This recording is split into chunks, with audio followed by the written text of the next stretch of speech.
telling everybody that our government is shady. But every time I do, my family thinks I'm crazy. The hollow earth, UFOs, aliens invading. Fluoride in the water, they swear skies daily. When I talk about these things, they think I'm crazy. There's no escaping anymore the evil that we're facing. Illuminati mind control, they're sacrificing babies. The end of days, but anyways, my family thinks I'm crazy. That I'm crazy.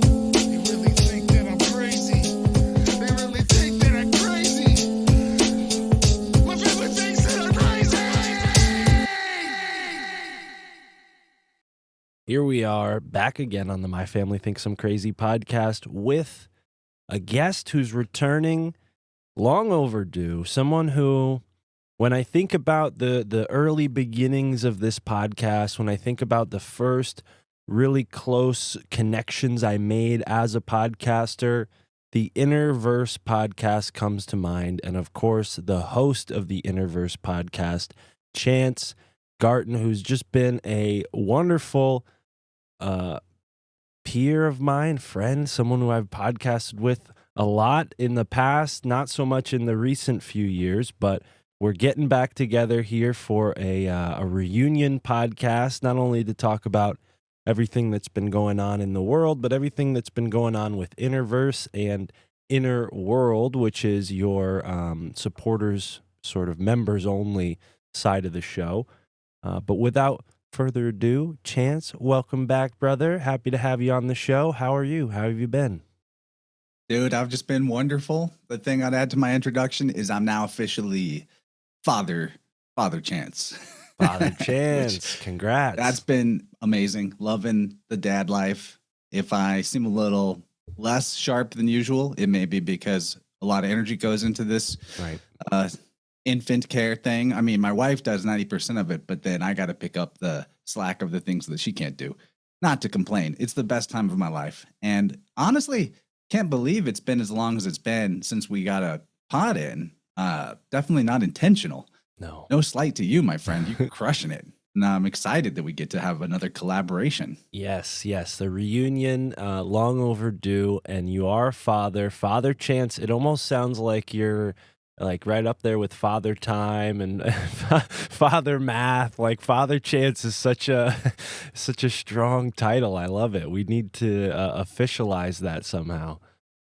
Father Time is something that I'm particularly interested in lately, as you know, we're going to talk about, I think, moving away a little bit from the concept of syncretism. You know, I have nothing wrong with the idea of syncretism, and I think synchromysticism is a totally different bag. But there is a type of monomyth that exists in our civilizational history, in my opinion. Now, if that's because of cultural diffusion, or if that's because of some kind of innate archetypes in the human psyche, or because of forces inside of us or outside of us, or both, that are seeding these ideas into our consciousness, such that through different symbols we come up with basically the same story over and over again. I'm not sure. Maybe a little bit of A, B, and C. But the chief archetype of that monomyth is Father Time, Kronos, who in the show that you alluded to, Inner World, which is one that I do with Dylan Sicosio, there is actually a lot of free parts of that out there on YouTube and on my RSS feeds. You'll see about 30 to 60 minute long episodes in the free section. But if you go get on my Patreon or Dylan's Substack, you're looking at more like 3-hour long episodes where we deep dive specific topics. And my favorite one of all 11 that we've done so far was about Noah, actually, and how Noah is the archetype of Kronos, and how this creation and deluge mythology overlap so strongly. And we can circle back around to that. But this is some of the things that I've been most fascinated in lately. Absolutely fascinated. I definitely want to circle back to that. But before we do, you just kind of gave us the broad strokes of the concept there. What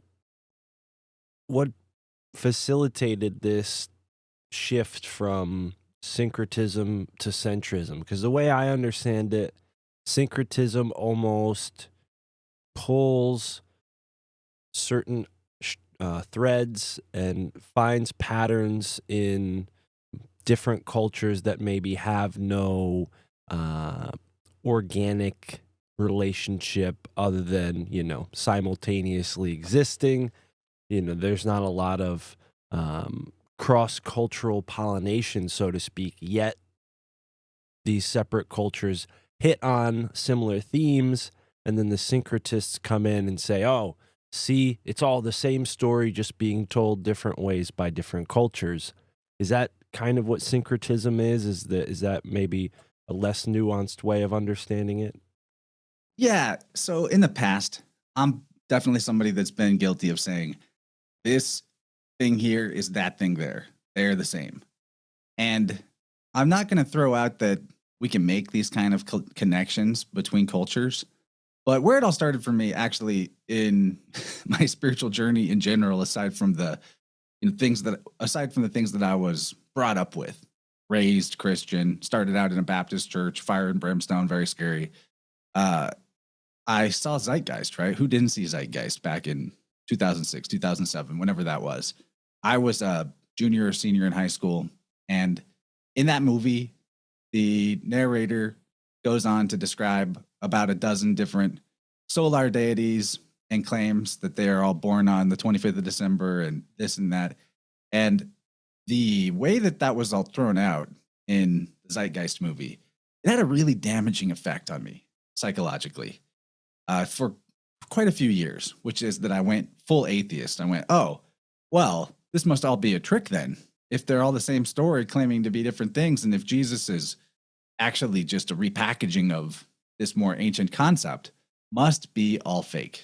And that was not a healthy approach to it at all. And I actually recently heard a friend of yours, somebody I'd love to talk to someday, haven't managed to quite line it up, but Christopher Knowles, right? The great synchro-mystic champion, Christopher Knowles. And he was kind of knocking on this type of this avenue of sync work too. And I think he even brought up the Zeitgeist. I think this was on the Higher Side chats.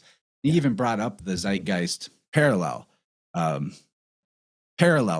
and how over it he was, how stupid it was. Well, and Chris has his way of being very to the point and cynical about things. So yeah, he said something to the effect of like, yeah, that dumb, stupid Zeitgeist movie that everybody, yeah, I get what you're saying. Right. So, and it happened to me too. I think it was high school as well.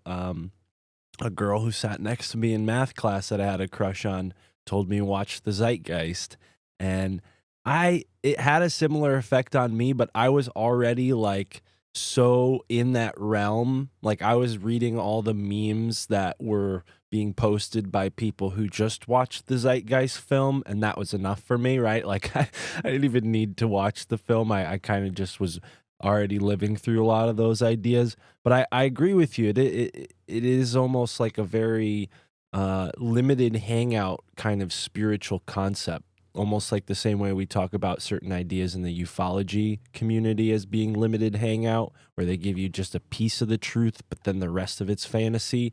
Kind of feels like Zeitgeist was a bit of that. Would you agree, or is that kind of where you're going with this? Yeah, I'd even take it further that Zeitgeist was some kind of operation, psychological operation to lead people to leftism and communism. Wow. Because it sounds like the follow-up movies to that, which I guess you probably haven't seen, but pretty much that's the direction it goes, is like, without saying, hey, we need communism, they pretty much just lay out that a communistic type worldview. And I didn't ever quite buy into that, but man, was that effective on my psyche, especially because, the following years we saw the Occupy movements. The first conspiracy information that I really dug my teeth into was the banking system and fiat currency, which, that that's a doozy. That's a doozy. And when you're young in your college years, definitely want to feel like not so apathetic, because that's sort of the default. But I was deep in a state of apathy, and that atheistic bent that the Zeitgeist version of syncretism throughout there was a big part of it for me, that was so damaging. I didn't realize it at the time, but I jettisoned, it was like a throwing out the baby with the bathwater. Yeah. I jettisoned all notions of spirituality. So when I talk about syncretism versus centrism, I got the concept from reading a fantastic early 20th century author, Rene Guénon, who I still have a lot of his work left to read. But one of the things that he highly criticizes is the theosophical movement. And they were big into this type of syncretism of this over here is exactly the same as that over there. And why, I guess the critique, where the critique is important to make is that that type of syncretism can be so super dismissive of the point, I guess. You know, and especially why I like to bring all this back into the lens of a sort of Jungian depth psychology, because it's more valuable instead of trying to take pieces of the puzzle that are spread out around you in a circle, right, in different parts of the world, and smash them together and say they're all this thing. It's really more helpful to look at them from a inner perspective, like they're coming from some kind of internal world of humanity and then radiating outwards from there. Right. So it's sort of like just reversing the way you look at it. It's kind of, I'm maybe not explaining it the best, but No, I love the the way point you're is, explaining you it. know, what we want out of our sync work is to be able to see the similarities between symbols and mythology and religious traditions as our ticket to see what was actually there spiritually, like what the truth, like the spiritual truth within it was, rather than just sort of getting lost in the sauce of, which is where I've been a lot in the last couple of years of all of the, you know, comparative analysis without, like, you know, despiritualizing it in a sense, not intending to, but sort of just getting stuck on the pattern without actually looking at the source of the pattern. Like, what's the source of the pattern? Why would this be coming up? And that's where I'm at now, is like, I really want the philosophy, not just like the heady pattern recognition, but I really want to get to the root of the philosophy and see if there's something that can be helpful to us. Beyond that surface level. I really respect the humility to admit that, you know, and I will admit doing podcasts with you and others in the past, not particularly on Interverse, is probably not worthwhile mentioning the name of the show, but I did get that kind of sense of like, oh, this is a little lost in the sauce, not particularly my taste in this research, but I still, you know, I respected the venture. But I think there is a sort of a really important point you're making here about the way people tend to go about researching these things. And it's kind of a byproduct of theosophy, a little bit of the Zeitgeist movie, and maybe some other cultural influences. But theosophy, I want to touch on that for a moment, because if you only just hear secondhand accounts of theosophy, it sounds like this really interesting thing. But if you go and read the authors from that time period, and I've done this to some extent when I was younger, and what kind of moved me away from a lot of that material was the repetition. And I started to see that a lot of these authors are cut and paste type of authors, where at the time they were making money selling these books. So to go and gather all of these patterns and put them in a book made a lot of sense to them, because they were A, trying to make money, and B, maybe trying to build a case for this theosophical spiritual movement. But it is kind of an economically motivated thing, that whole world of theosophical pamphlets. Like, they were kind of competing with each other, and there was maybe something beyond the truth that was motivating them to write those pamphlets, you know, the almighty dollar, possibly. That is a really good insight. I appreciate that. I'm going to integrate that insight as well, and you know, check into the veracity of what you're saying. But it makes perfect sense to me, especially of what we know of a lot of those less than reputable thought leaders in the theosophical movement. But moving away from theosophy specifically, I do want to I'm not completely ruling out the type of syncretism that demonstrates a potential universal system of priesthood or worldwide priestcraft system. I think that there's evidence for that. It's kind of like something that's been on my radar lately. Is that 24-hour sun quote experiment in Antarctica. It's not really an experiment; it's an observation. But we don't want to get into the type of logical fallacy that, oh, if this isn't true, then the competing model must be true. So in terms of models of how we see these seeds of symbolic similarity between cultures around the world across many different epochs of time, just because I'm leaning more into something about consciousness is doing this perspective does not mean I want to throw out that in some cases, or in a lot of cases, it was a diffusion of a sort of control system, a priestarchy, because I think that's there too. And my buddy Dylan, who I do this Inner World podcast with, he is way more into trying to, and this is a lot harder work too. So I have mad respect, but he's way more into trying to get the trail of the actual historicity of what's claimed about the ancient world and the movement of ideas, concepts, technologies, writing systems across cultures. And I have a ton of respect for that. I feel really blessed that I get to work with a guy on the level of Dylan in the shows we do. But because that's his strength, and because my interest is now more in the philosophical and the spiritual, kind of see us like a really good yin and yang combo to tackle the questions that we approach. So I'm definitely not ruling out that there's potential of a system here that is man-made. I think that there's a little bit A and a little bit of B. Yeah.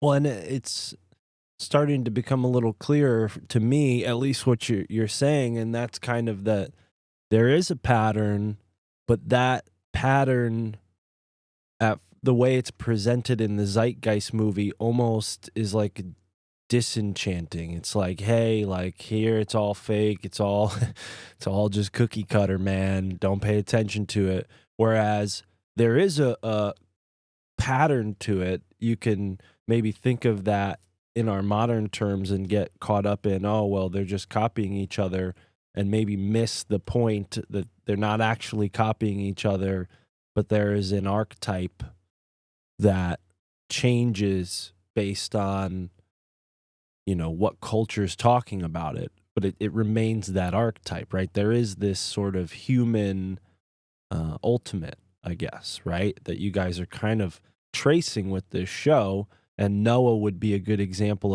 of a character who not only exemplifies some characteristics that go beyond the main story he's known for, right? You made the connection between Noah and Kronos, but correct me if I'm wrong, or if you see it differently.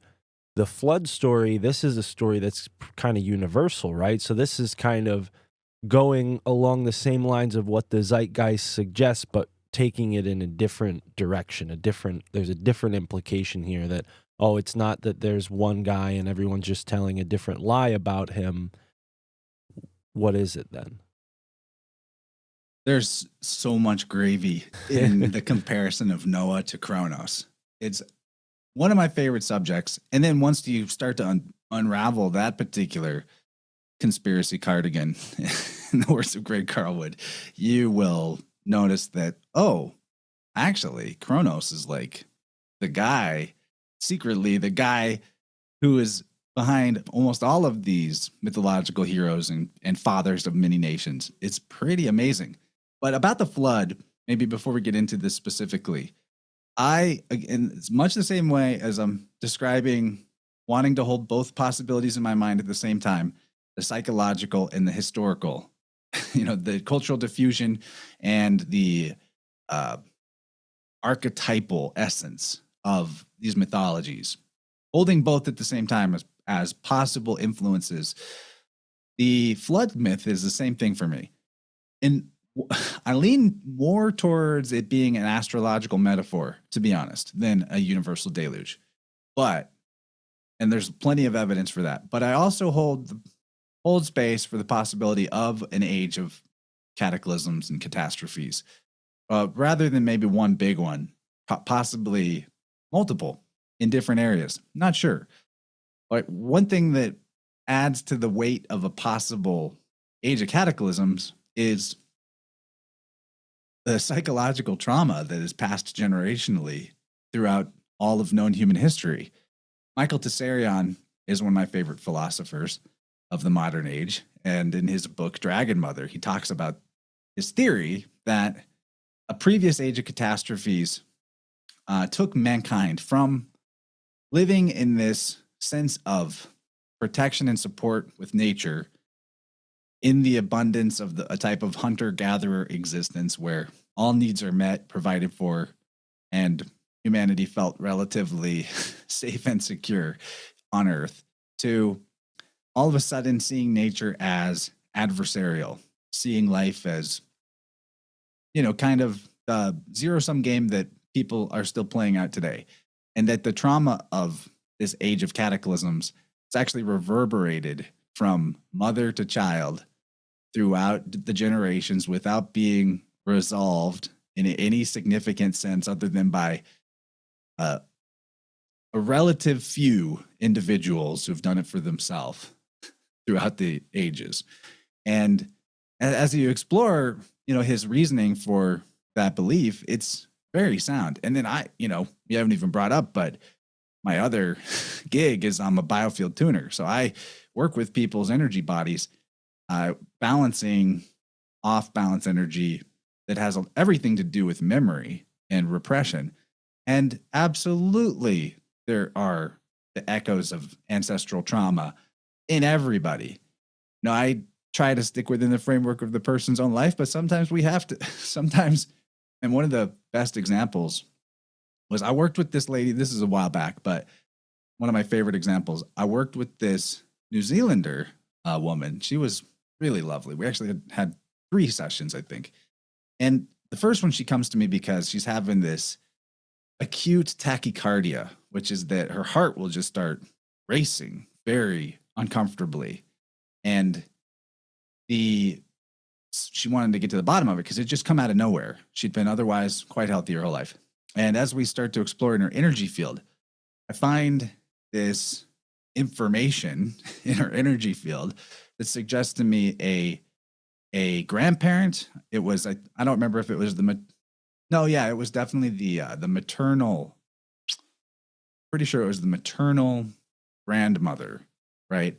To start asking her about the maternal grandmother, I say, was your maternal grandmother in a traumatic situation where she was isolated from her husband, or her husband was away or gone, and that there was a severe threat to her life that was terrifying? She's like, yeah, my maternal grandmother lived through the bombings of London in World War II, and her husband was off fighting the war. I was like, okay, so there's more intricacies to it in terms of how her personal life was reflecting this pattern of fear. But suffice to say, once we worked that out, the tachycardia problem went from like a level 9 out of 10 concern to about a level 2 out of 10.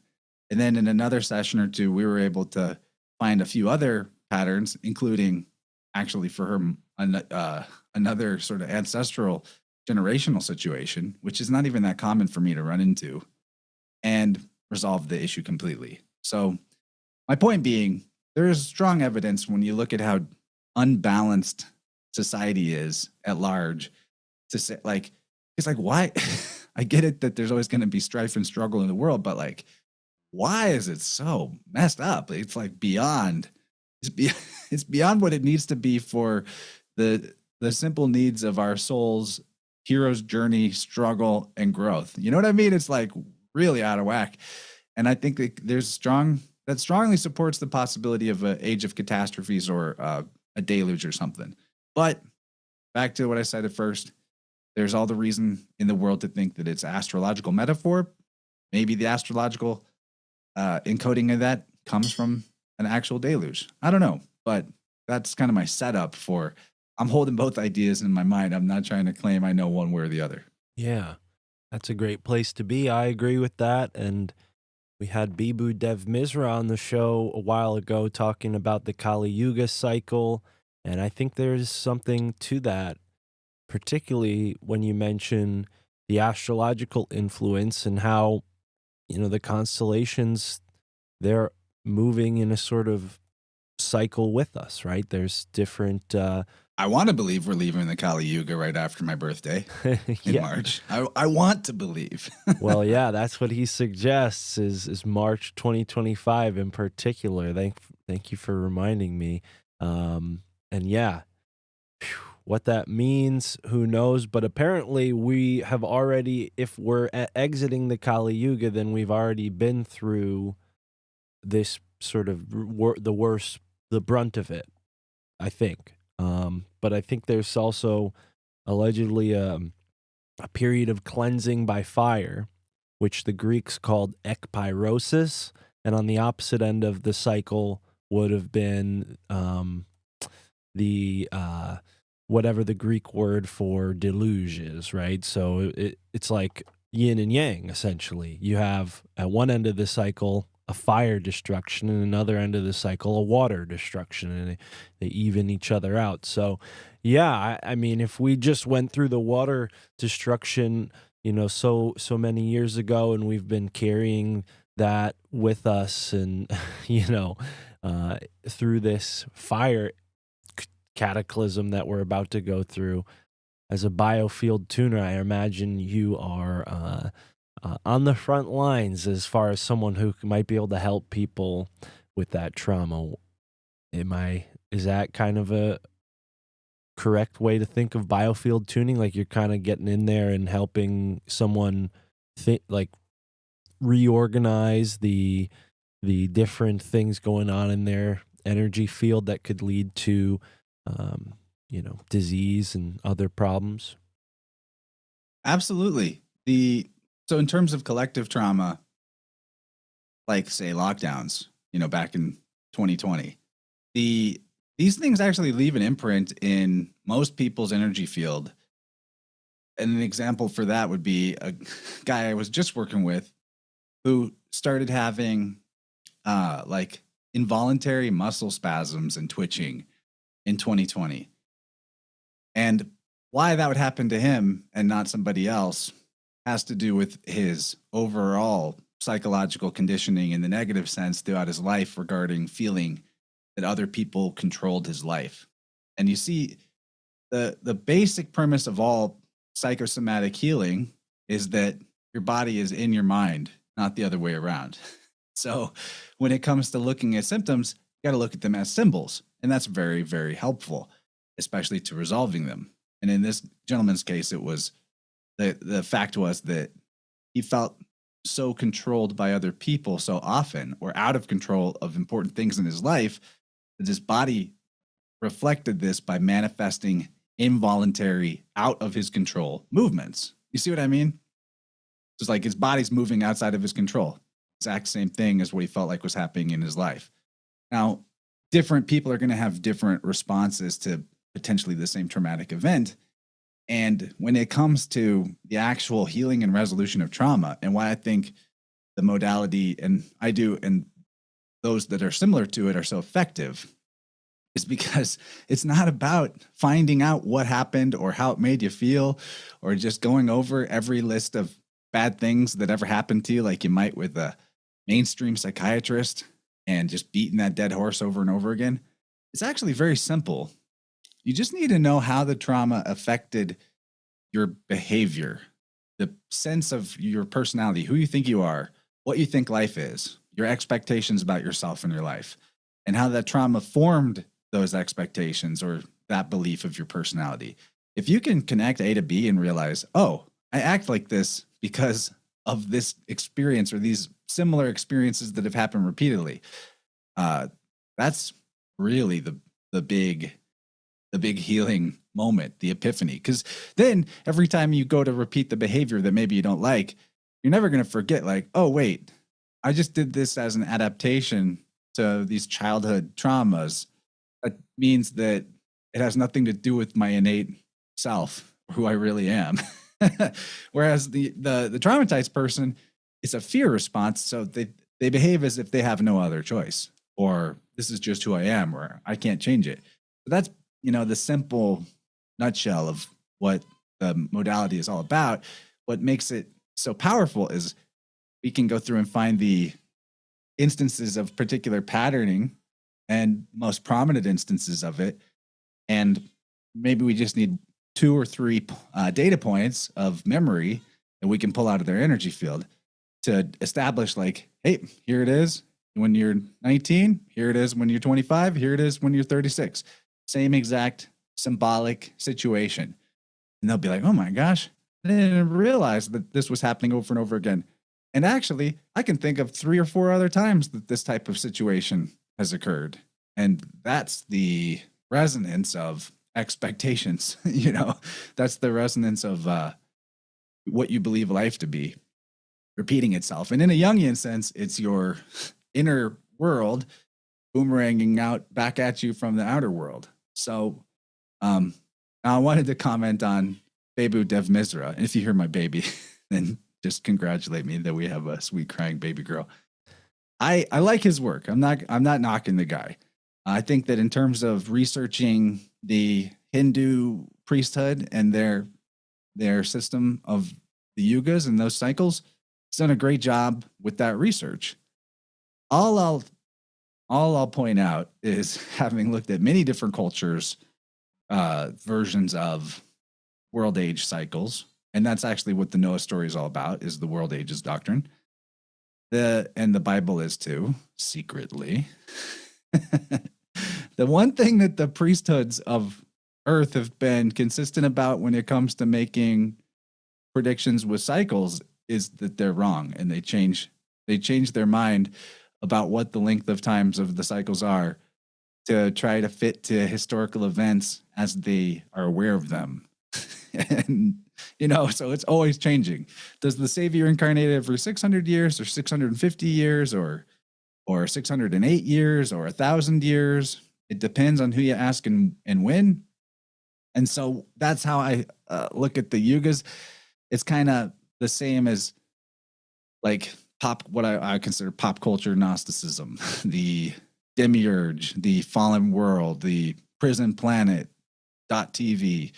There's all these people that are really quick to comment about higher dimensions and heavens above heaven and things that, even if you had some kind of personal experience with, it's subjective, and ultimately you're making assumptions about realms and supernatural realities that you have no way to know about. And that's when we're talking about millions of years and the day of Brahma and stuff like that. Like, maybe, but we're here about 70 to 100 years. So nobody's actually seen this cycle. We're just going off of hearsay. So, believe what you will. That's all good. And I'd love for the world to go into a great upswing in March. I'm definitely not against that possibility. But that's kind of how I see the yugas. It's we're commenting on things we have no way to know about, and we're giving credibility to establishments that their main consistent characteristic is their wrongness, is not being correct. So it is what it is. Yes, a good reminder that we should be skeptical and not always buy into some well-worded myths. But yeah, it's compelling stuff. I want to go back to what you just said, though, about the Bible secretly encoding this information. Is this part of what you uncovered looking into Noah deeply and his connection to Kronos? Yeah, it is. It is. There's a section in the book of Matthew, and I wish I had this one pulled up in my notes. Maybe I have it in this page. No, I don't. Okay. Actually, I know exactly where it is in my notes, if people will bear with me. Yeah, take your time. It's worth it. So the Bible obviously has a lot to say about generations. And maybe before I even get into the New Testament example that I wanted to give for my as a perfect demonstration of my reasoning, we should talk about what the world ages doctrine actually is. And one thing that people might not know when they're reading the King James version of the Bible is that almost every instance where you see the word world, the term used in the Greek is Aeon. Whoops. Whoops. That's not the same as our word world. Now, to the mystery school tradition, it actually was, because those concepts were synonymous, that an aeon is an age and the world is defined by what age it is in. So there's a new aeon or a new age. And also, Aeon was the name of this guy Kronos. And you've probably seen him in depictions. They might say that it's Phanes, they might say it's Mithras, but there's this like lion-headed dude standing on a rock or an egg, and the zodiac is around him, and they say that's Aeon. But the beautiful thing about looking at the physical archaeological evidence for various deities and whatnot is that the establishment can't even agree on who it is that they're looking at. So my personal theory in this kind of is more on the syncretism side, but with the intention and goal that we're going to find the spiritual truth within it, is that much of the multiplicity of the different gods and goddesses from the ancient world, especially in like the Greek and Roman parts of, and Babylonian and et cetera, the ones that we have more fingerprints and traces of. My working observation in this point of time is that there's actually not nearly as many deities as we are given, and that where these systems originated from, the gods had many different names, titles, and epithets that would then be mistaken by later authors as names of a different god. So does that make sense? Yeah, like a bunch of nicknames, and then AKAs, and then later on, hundreds of years later, they're like, oh, okay, so the Notorious B.I.G. and Biggie Smalls and this other rapper all did this album, right? But really, we know, oh no, that's all just one rapper, right? Same thing, same concept, different, multiple names for one being.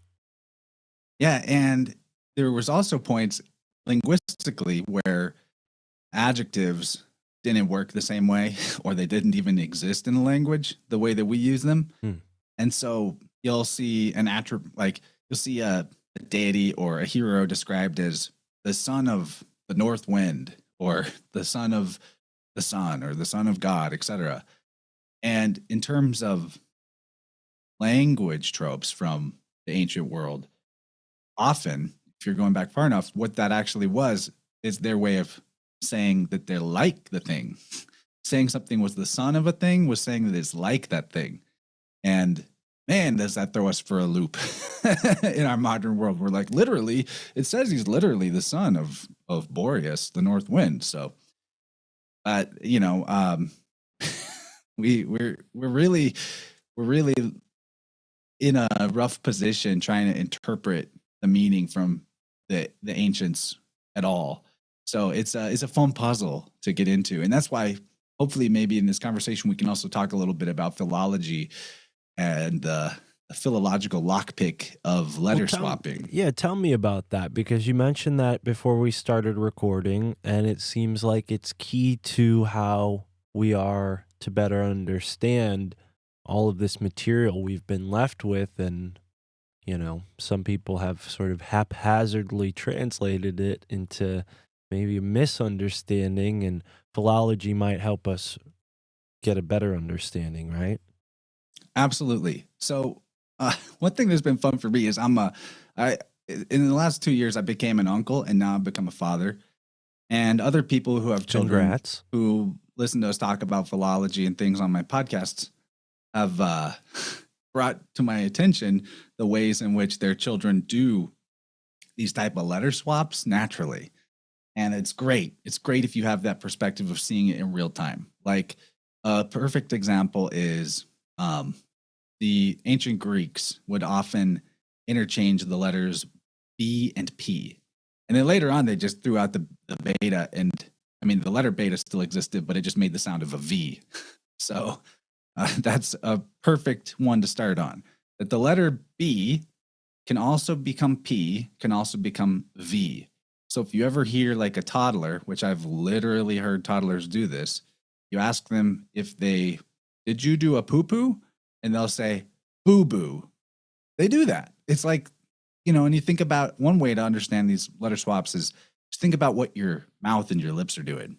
And poo and boo, not that far off. You know what I mean? So these things are very natural Well, even to the human English speech even patterns. the English character, or at least the lowercase p and the lowercase b, are just like mirrored upside down. It's the same character, just mirrored upside down.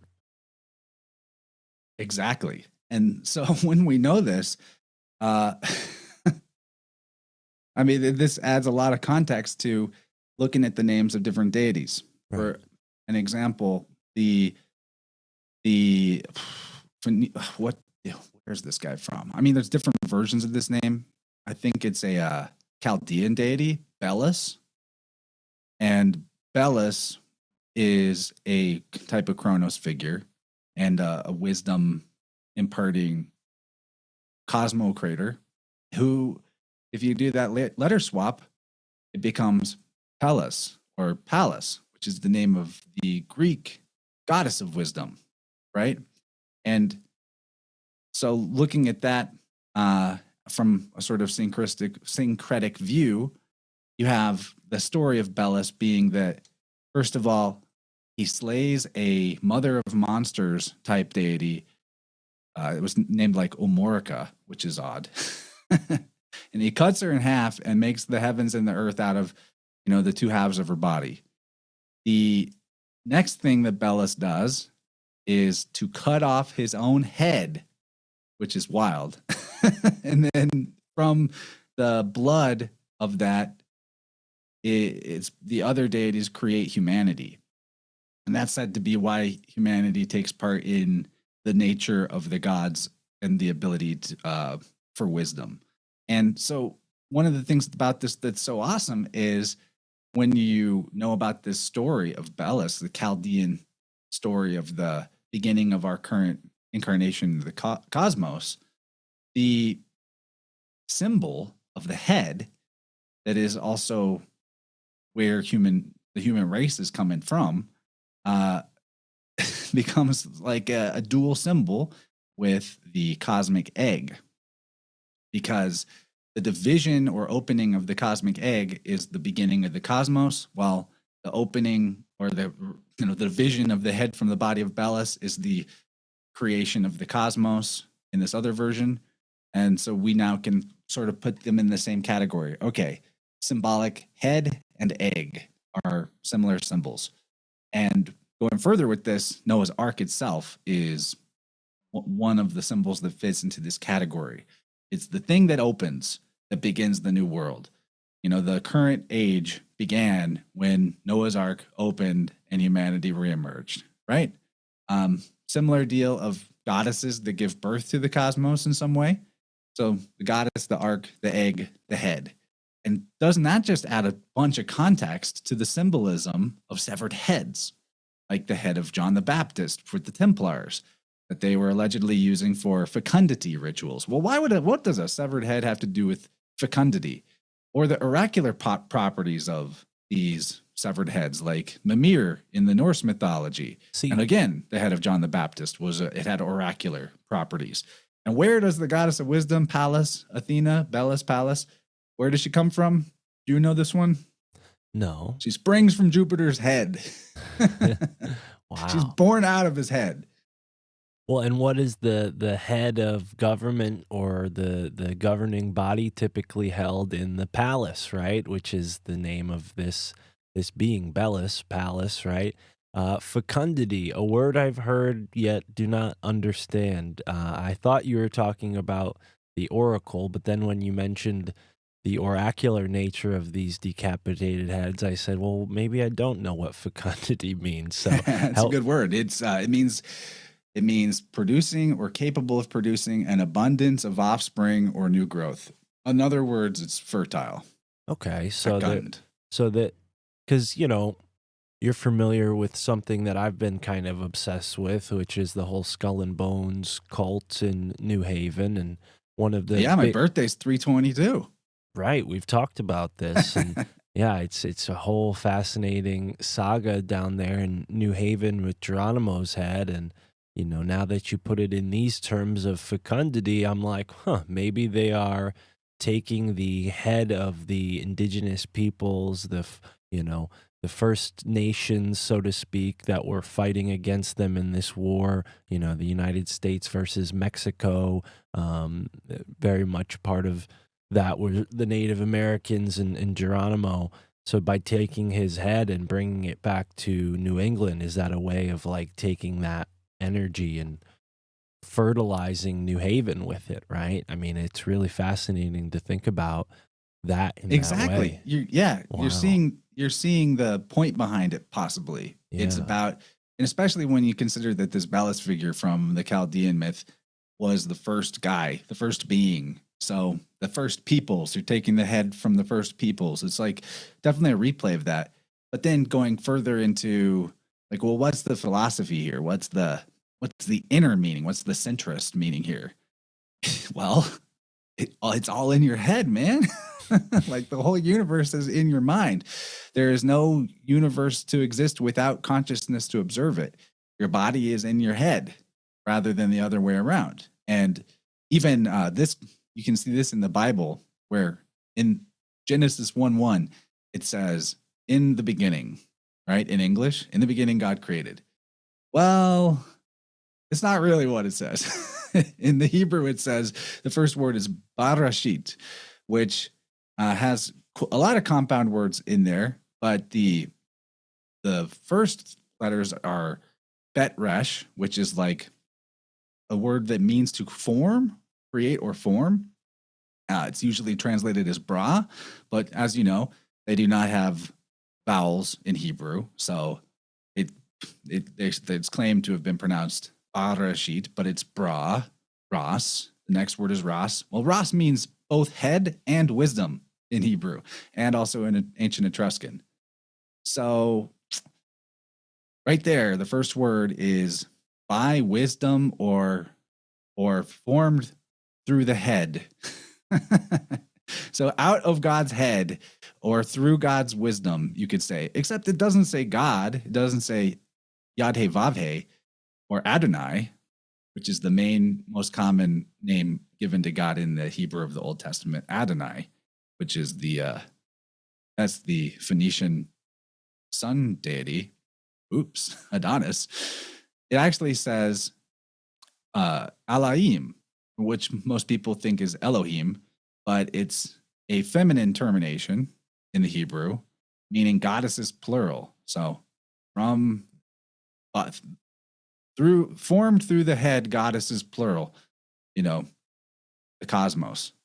That's a more direct literal translation. So again, like once you take this from a centrist point of view, the philosophy of these cosmologies is trying to point to us that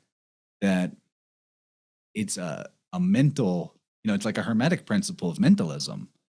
And I think it may seem like so obvious to more of our psychedelically inclined audience that this is, of course, this is a mental plane that we're experiencing.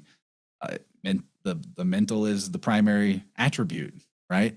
But to the religious minded people out there, they're all caught up arguing about like a physical being, like, God in some other higher realm, bearded guy for creating the universe, right? And even down to the point of, another point of contention is that word bra is highly contentious among literary or linguistic scholars, whether it means to create ex nihilo, like out of nothing, or whether it means to form something, as in the materials already existed. And that's why you got to look for deeper context of the world ages doctrine when it comes to the Bible to know whether or not it meant one thing or the other. Because according to the world ages doctrine, the material of the universe is eternal. The physical matter of our universe has always existed. And then it in sort of a cyclical way, it goes through an ordering process, becoming more orderly, and then becoming more chaotic and dissolute. So that's the world ages doctrine in a nutshell, is that on a cyclical pattern, the world is destroyed and regenerated, but the physical material of the world was there to begin with. And that's something that I think would be a much healthier perspective for a lot of Christians out there that could understand that actually in your own scripture, this is indicated if you go beyond the English translations that have been offered you and really get serious about trying to research the inner meaning, the centrist meaning, because instead of the world being like this fallen place, it would indicate if the material of the world has always existed and it's just gone through an eternal cycle of creation and destruction, then, well, what is the attribute of eternal? It's divine. Eternality is an attribute of divinity. And this is what the ancient mystery schools taught, was that the physical earth itself and the material of the earth itself was the body of the deity, and that the savior figure, or the Kronos figure, same guy, the reincarnating firstborn of the first cause, the first mind to emerge, or the eternal mind that orchestrates, or the soul, the one soul that portions out itself to each living being, is the masculine principle. The material world is the feminine principle, and that both principles are divine. I think it's just it's much more, in terms of cosmology or philosophy, it's just much more healthy to appreciate the divinity in all the stuff rather than look at it as like dirty or fallen or lesser or base, because you're made out of this stuff, man. Like what's a healthier self-esteem, that you're made out of gross matter, or that, oh, this is the body of my goddess, the mother, Right. Well, and I'm so much more in favor of that interpretation than what's been presented, at least in the past, in my lifetime, and what looks like the past couple centuries. Not just Christianity, but the whole world has sort of leaned towards materialism. And one of the most disagreeable interpretations of the Bible that I've ever met with was this whole idea of dominion, that, God gave us the earth to dominate it. That's how this phrase is interpreted. But I've seen it interpreted as, well, God gave us this, land to take care of and to be a part of and to live in symbiosis with, right? And a different interpretation that seems to gel with what you're suggesting, that, the earth itself and we being composite parts of the earth organized into these marvelous beings, we are actually a part of the body of the God itself. This is kind of going back to Bibu. This is kind of like the whole Brahma idea, right? That Brahma is the Aeon, and we're just one part of his body, right? Or we're a part of his life. It's very syncretic, but I think to re-examine it from this centrist perspective, that these are all radiating outward from a center of truth, and that's why there's a pattern. It's not that one is wrong or one is right, or any of that. But I would like to get into some more examples on how we can see this in the Bible, or this whole concept. I know I keep opening up ideas and then like getting on to tangents. No, it's fine. Let me just grab a glass of water big. really quick, because I ran out of coffee and I'm starting to get a dry mouth. So let me just grab a glass of water really quick, and then we'll get to that.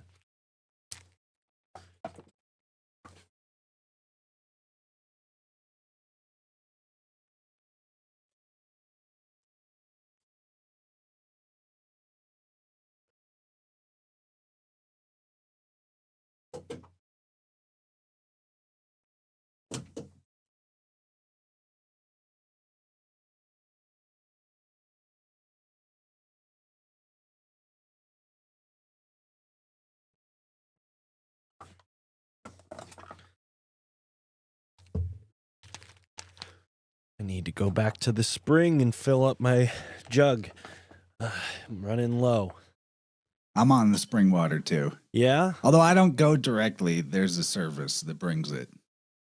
Oh my gosh, look at what I just noticed. Somehow my cup got heated and now it's got like a, do you see that? It's got like a little like nipple that got, do you see that? It like, I don't know how that happened. Must have been the heat from the oven or something. It like warped the cup. That's crazy. I've never seen that. All right, sorry. Going back to what we were talking about, we're still recording. Yeah, I think there's so much in the Bible that gets misconstrued and used in this dogmatic, political way, when the essence of the Bible, the true original teaching, it's so far from that in many ways. The way it's sort of reused in this political way. So yeah, how can we see this world age cataclysm story in the Bible? Where is it lingering there? Well, apart from most of the stories in the Old Testament, like a great example, okay, obviously we know Noah is an example of the world ages doctrine because the humanity, ends and is bottlenecked down into one father. Whenever you see a great father of humanity or father of many nations, you're looking at a Kronos figure. So obviously that is Adam. Adam, especially, you got to think about the wording in the Old Testament in Genesis. It doesn't say, God doesn't tell Adam to populate the earth. It says replenish. It's really a specific word, right? Why would it be replenish? That means to do it again. And then after Adam, there's, let's see. Yeah, Noah is after Adam. Bottleneck of humanity there. Great father of many nations. Lots of more syncretic gravy about the Noah story. If we have time, we can get into some of those details. Then you have the story of Abraham and also his nephew Lot. Both of those are examples of this. Abraham and Lot are kind of more like regional deluge mythology.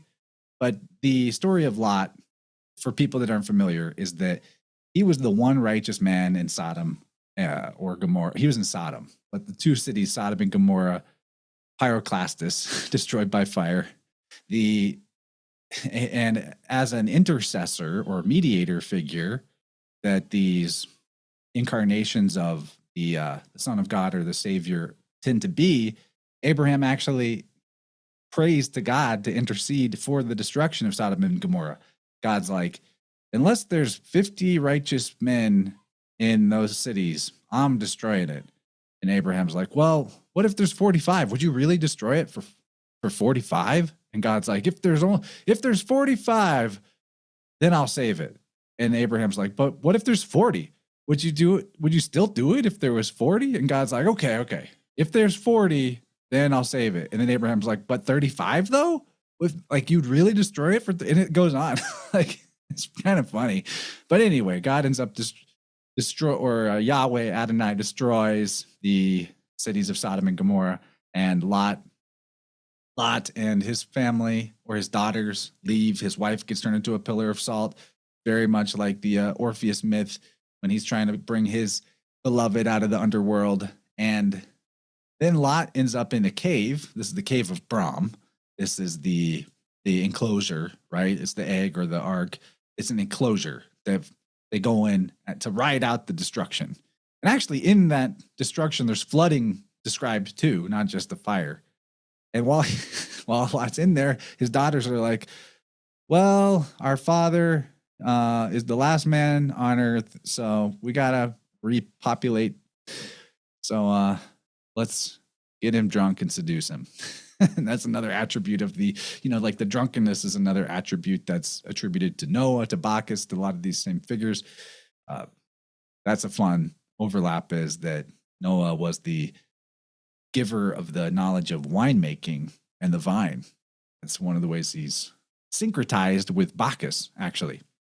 But anyway, this is obviously a world ages situation, because usually the destruction has to do with the encroachment of chaos or evil, right? That's the Noah version, that's the Lot version, and this is just biblically speaking.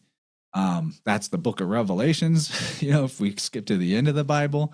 And the fact that they think that the world is completely destroyed. They don't know that it was just in that region, but it plays out the same theme, even to the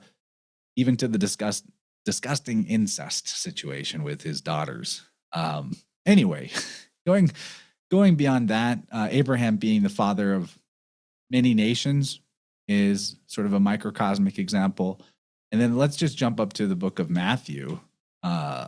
Get this pulled up. Yeah. I know it's in here. Thought I pulled it up. But there's a really great, Can we pause for a second? Do you have the ability? Absolutely. I'll just say Thank the you. word edit, and then when I go back and edit this, I search the word edit, and boom, we just edit this part out. It's that simple. Yeah, because I want to find the specific verse. Take your time. Beautiful. Okay. I know it's in here.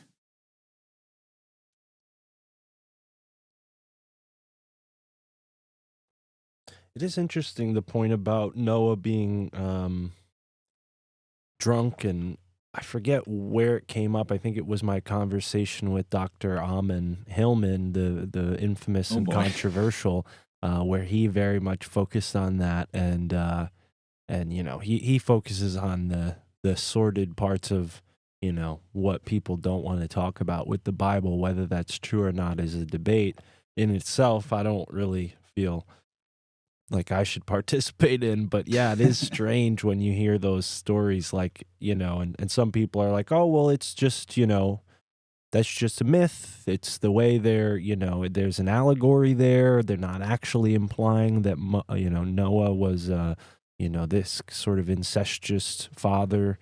But then there's the other people who are like, oh, no, that's actually literal, and we're supposed to take everything literal. So this guy, actually did have this sort of disgusting approach. But hey, what do you do at the end of the world and there's no one left but you and your daughters? I guess that might be a choice some people have to make. But anyways, were you able to dig something up there?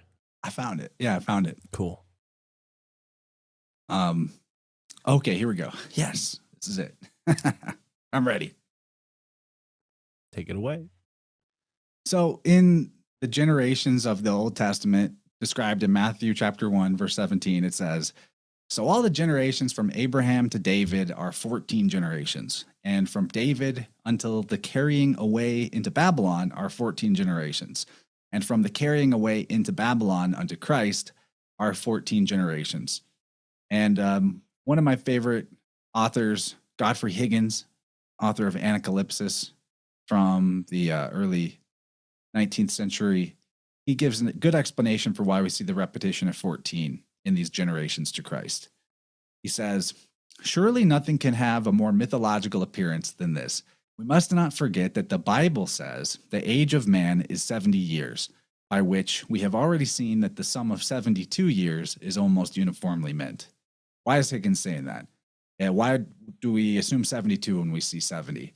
It's a thing about approximating that is part of the priesthood system, and it relates to the one degree of precession of the equinoxes. Like 1 degree of precession taking 72 years. The tendency of this rounding is demonstrated with the Septuagint, which is the name given to the Greek translation of the Hebrew Bible. also known as the 70.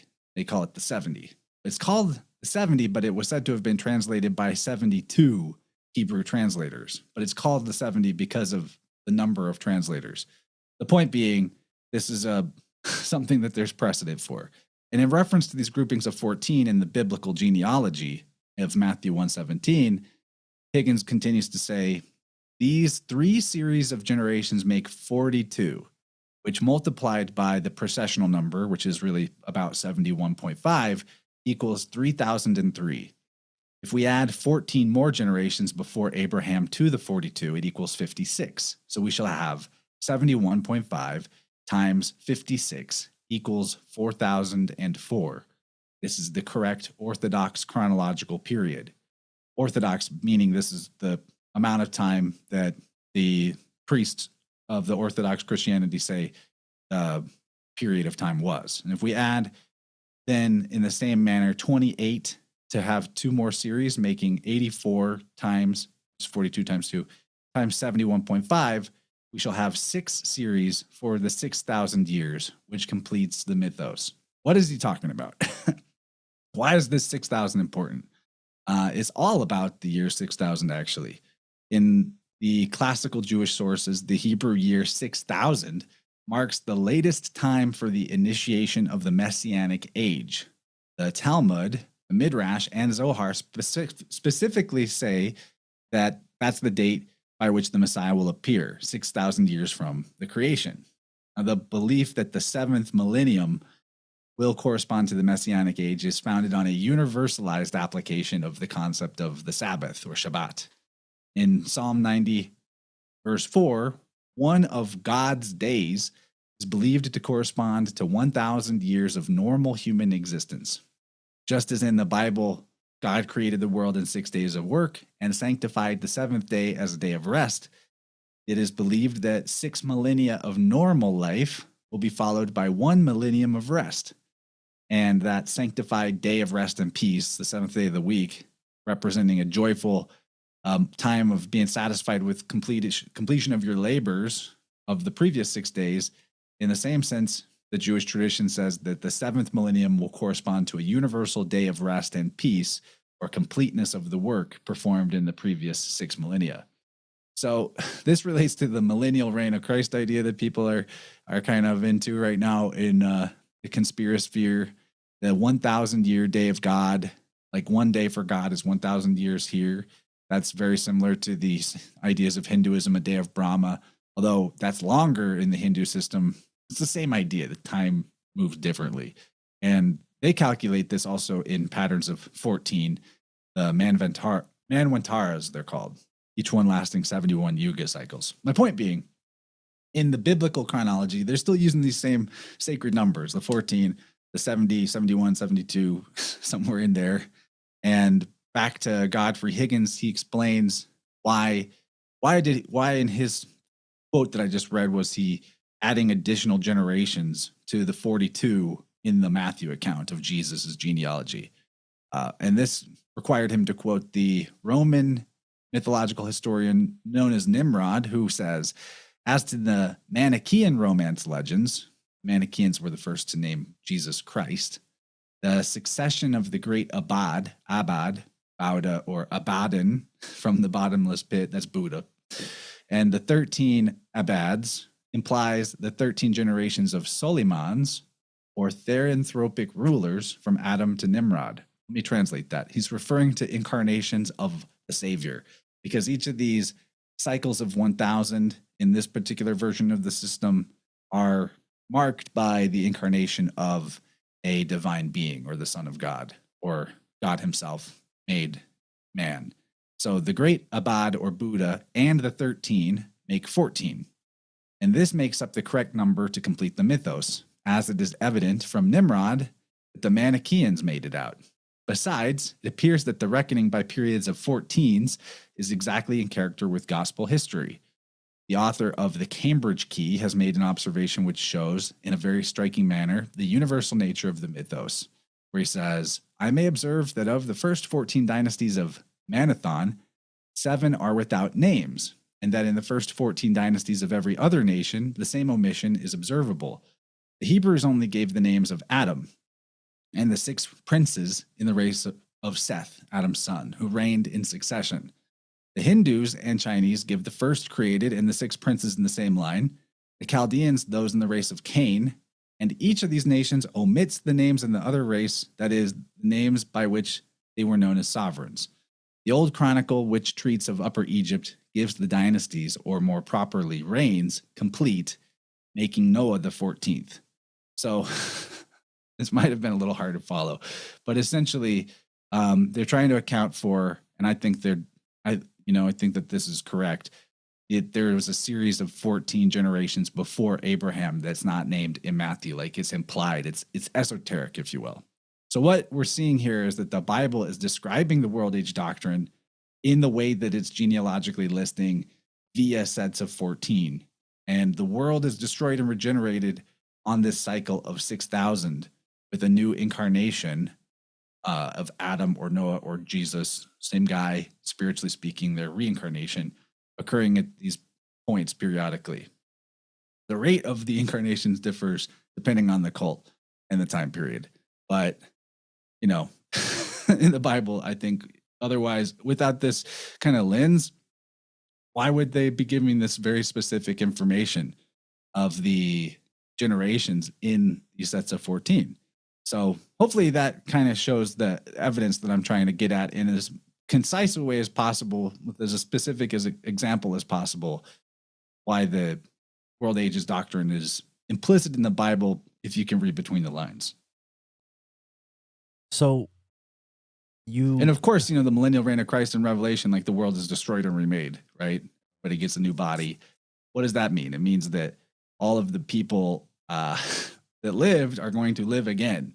That's essentially what the destruction and regeneration of the ancient mystery cults in terms of world ages was about. That in some instances, they even asserted that everything that ever happened was going to happen again the same way. So that's like the new bodies, the fresh bodies that the dead are going to get described in Revelation. This is incredible, Chance.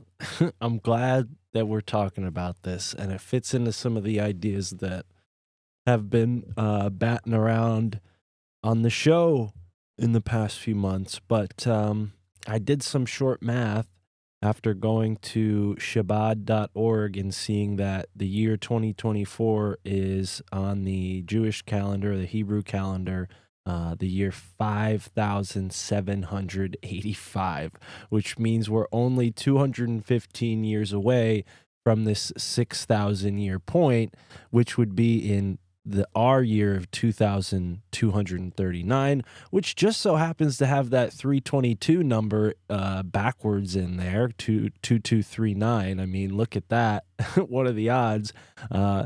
So are we suggesting that this is the big date that the Bible kind of warns us about, and different groups of Christians have come out and said, they've erroneously given other dates, but is this the date, 2239, where maybe the Messiah's reign will begin? Personally, I don't put any stock on one version of the cycle over another version of the cycle. Okay. Honestly, I don't. It's fun to think about. It's fun to imagine, and I do want to say that I'm not throwing it all out conceptually.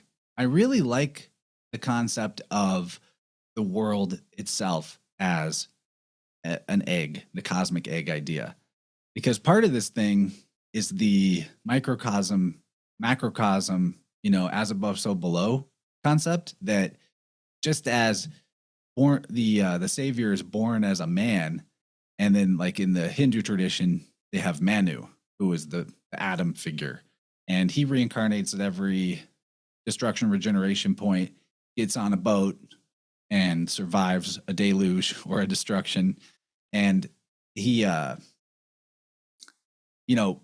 he's also related to, on the big picture scale, Brahma sleeping and waking. And I think there's a really fascinating concept when we consider back to this depth psychology, collective consciousness, the outer world being the furthest layer of our psyche that is most solid and concrete. That it's cool to imagine that the reason why the world, or a way of understanding how the world seems to move and flow in these syncretic, synchromistic patterns. Like, what is orchestrating this? Why is it all, how does Gematrinator notice these patterns of a celebrity death at the same time as a sports team winning by a certain number, and like it all by the numbers just fits perfectly, and it's mind blowing. You know what I mean? You've seen this, the level that the sync work can go to with the Siren saga from Christopher Knowles and things like that. It's beyond our comprehension. And I'm entertaining of the idea that like what this world ages doctrine and all that is referring to is that there's actually one mind here, that we're sort of like parts, cells in a bigger body. And that how long does it take to birth a human out of a womb? It's approximately 9 months. We can estimate that it's 9 months, but it's not the same for every birth.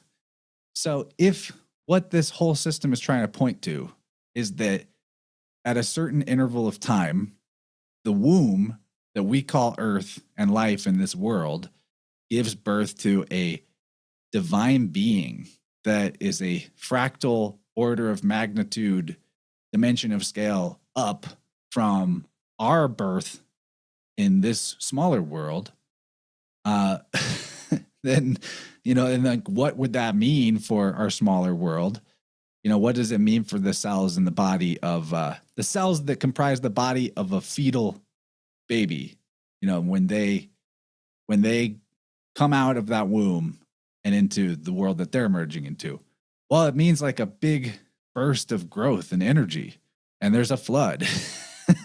There's like the waters break, like it's hard to imagine what it could possibly mean. I think that it could involve the earth itself growing, potentially. I think that there's reason to believe that. Like, I'm definitely not on a spinning ball flying through a void. And so I entertain lots of interesting possibilities. So that's where I'm at with it, is like, first of all, if there's an as above, so below, like fractal dimensions of scale resonance going on here with what the ancients were trying to tell us about with this world ages stuff, and that it pertains to the birth of a divine being, which to our perspective would be like the next level up in size and power, so to speak. Just like to the cells of our body, we're God, we're the thing that holds it all together. We're the thing directing the show. We're bigger than them, beyond reckoning. Then, that could be what's up. But there's not actually consistency to how long a pregnancy lasts. Our baby took like 41 and a half weeks. So it's all, in my opinion, estimates. It's estimates and all that. But it's never going to be an exact science. And in fact, I don't think nature tends to do things exactly the same way twice ever. Look at two versions of the same plant, not identical. Look at, there's no identical two of anything. Even identical twins, they can be very different. So hopefully this makes sense. This is just my wild philosophical speculations, right? You're making a lot of sense. And, we talk a lot about the fractal nature of our reality. So why wouldn't, the organization of things be fractal in this sort of, super biological way, where just like we have many different organisms that comprise our single organism, we're many organisms that comprise this great organism that is God. And I think that's something that, human beings may have no capacity to truly understand, just like one mitochondria in our body can't really fathom our personality or our what our favorite drink is, right? Like, that's not up to your average mitochondrial body to determine that, but it's a part of it in a weird way. I love this stuff. So you mentioned something about a hierarchical priesthood, and I might be putting my own words to that term, but it seems like in this centrist view, there is some sort of organized structure in the middle, right? But is it in this kind of conspiratorial way where we're like, oh, well, this is the they, or is it just that the human species itself tends to create like a head of itself where certain people form the brain side of the entire population, whereas other people fill in the function of, take your pick of another part of the body. But in that fractal way, can we interpret, individuals and their human output into society as representative of like different parts of a greater body, right? The same way we have these smaller organisms within our bodies. That is a very interesting question. And, I have to think about that one. I think a lot of conspiracy, truth or culture is really wary of hierarchy, very anti-hierarchy. And as someone who's just become a father, it's become all the more clear to me that there is natural hierarchy and that that's not inherently evil, that there is natural authority in the world, like, the parent to the child relationship. But when it comes to a lot of religions, the priesthoods tend to co-opt authority in ways that are unhealthy. And even secret societies that have doctrines and teachings that are philosophically sound and beautiful, like Masonry, for example, can have bad actors or groups of bad actors within them.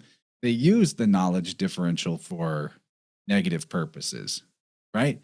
Like I'm not somebody that is like anti-Mason or blaming the Masons for all the problems in the world, for example. Although that's really, that's very popular in conspiracy truther world. I'm not saying that Masons had nothing to do with it either. But what I mean is like looking at the teachings itself, the philosophy itself, it's an attempt to the exact thing that I'm describing, or seems so to me from what I've read, the centrist view, to look at all of the different expressions of humanity's attempts to comprehend the divine and get to the core meaning and the spiritual truth of it, which I think is beautiful and great. Now, in terms of like how different organizations might function as parts of a body per se, I'll have to give that more pondering. But when you think about the role of the psychopathic elite or what have you, or the warmongers and the Israels of the world and etc., right? In a sense, I think everything comes down to choice and free will, and we kind of get what we wish for in the world as well, that nobody can make you do anything, right? And so when these bad people, bad power holders in the world are influencing, say, a bunch of people to get the old cowpoke, that experimental medicine that has done so much rampant harm in the world. You could look at it like in a body sense, that it's a sort of, I don't necessarily believe in the immune system as described, right? But just as a metaphor, it's kind of like a waste removal process, like a purification process. Like, hey, if you are so unconscious that you're going to accept or do this to yourself per se, well, then this existence of these power hierarchies that are influencing that decision, they're sort of there to clean up. I'm not saying take out the trash like I'm calling humans trash. A lot of the unfortunate thing is a lot of people did it for the they thought they were doing it for the right reason, and then they had a terrible, result. But like, I'm thinking of my uncle who died of suddenly after receiving it, and I loved that guy. He was a really good guy, but he was also wildly unhealthy in a bunch of ways. I didn't want to see him go, but you could look at it like maybe that was sort of a detoxification process of the collective body. I don't I don't want to look at it that way necessarily, but in the way you're asking the question, I'm like, do the cells that need to die in your body because they are in some form of degradation, do they want to die and be flushed out of the body? Maybe they don't, but it happens. Are the parts of your body that initiate that process and do the cleanup and sweep them out, are they seen as tyrants by the ones that are having that happen to them, or the ones that are witnessing it happen to the other ones? This is where my mind goes with that question. It's really interesting.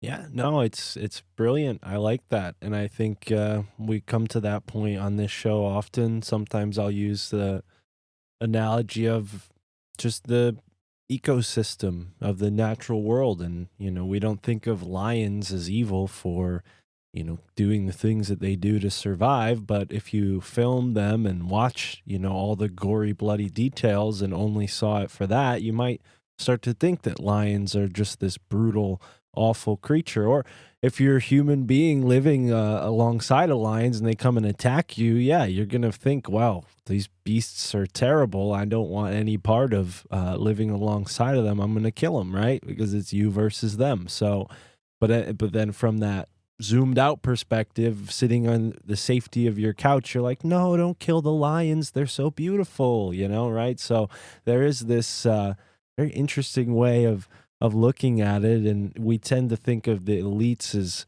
parasitic and the virus of our collective, but maybe it's more like, yeah, they're just well, they are. I mean, it is parasitic, right? But the parasites serve a purpose in nature too. Right. They show up to clean up something that's out of balance. Right, exactly. And what a better way to understand our society than as out of balance? I mean, in so many ways it is. So yeah, if this is the sort of natural checks and balances to a human population, I think that's a really Zen way of looking at it. And, we might need that, considering how fear laden and cortisol ridden this topic of conspiracy becomes.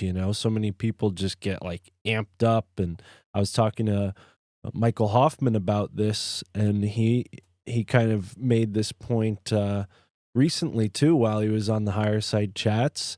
I did help arrange that, but we're not going to spend any time patting myself on the back. I think that was a good chat. It was a good chat. I think I heard him on your show too. I'm pretty sure. I mean, I don't agree with Michael Hoffman's conclusions in a lot of places, but I think he's a good researcher, and I like listening to him talk. Well, and that's why I raised him as a point of discussion in this sense, because he isn't someone that maybe everyone agrees with, but he made a really good point about how most conspiracy truthertainment is just designed to, distract and keep you in this sort of cul-de-sac of consciousness, which, I hope conversations like this can help break people out of and start to think more openly and not let all these ideas bog them down into the whole cliche of black pilled, because red pill is just one pill away from black pilled. I think that's really, we're not trying to red pill anyone on this show either, but when it comes to the overall world we live in, to see parts of it as evil in a way is like seeing parts of your own body as evil, which, I mean, what a schizophrenic way to live your life, And it comes down to blame. That's what a lot of the criticism I would level at truth or conspiracy entertainment is the blaming. Because the fact is, regardless of what is going on anywhere, anytime in the world, you always have the ability to create a good life for yourself. You don't get to decide how long that life is, but you get to decide how good it is in the time that you have. I've been really into the the Wheel of Time book series. I just recently discovered there was an Amazon adaptation, which I thought was decent, but I'm starting to get into the books. I'm like, oh, the books are way better. And that author, Robert Jordan, clearly knew about the Kronos monomyth that I've been just barely touching on in this conversation. But one thing that they say in that in that world is the wheel turns as the wheel wills. And so that's the case. That's true. But, to bring it back to depth psychology and what I thought was the most important kernel of truth right in the beginning of every cosmogony, that it's all in your head. It all comes from the head or the mind. And that mind is described as the mind of God, but in a further interpretation of this, it's that your mind and the mind of God are not separate. Not that you are the God of the cosmos or in charge of everything, but that experience of consciousness is a universal, indivisible, primary essence of reality. And it's the same experience for all consciousness in any depth of scale. And so in understanding that mind is primary and taking it into the Jungian realm where we can see the layers or the concentric rings of that psyche or soul, that you have your ego mind, your conscious mind, what you can pay attention to in any particular moment. Then you have your subconscious, which is filled with all these belief programs that influence the things that arise to your conscious mind. And then you have what is like left out of this understanding is that as you move further away from yourself, that the world itself is actually a layer of your psyche. And once you can start to internalize that, first of all, it will help you make sense of the synchronicity, or help you become comfortable with the level of synchronicity, because I think synchronicity can get so jarring to people that are just starting to wake up to it, that it's easy to revert to the blame programming that is so popular in trutherism and say, oh, well, I'm being controlled by archonic forces. And that's why, and you can even get into sort of negative synchronicity storms, right? Sure. We've all kind of felt that. But the case is that your relationship to these archetypal concepts or archetypal forces, or what you could even think of as the first divisions, or like the spokes of that wheel of the eternal, indivisible self, that there's the one, there's the zero, there's the everything that is nothing.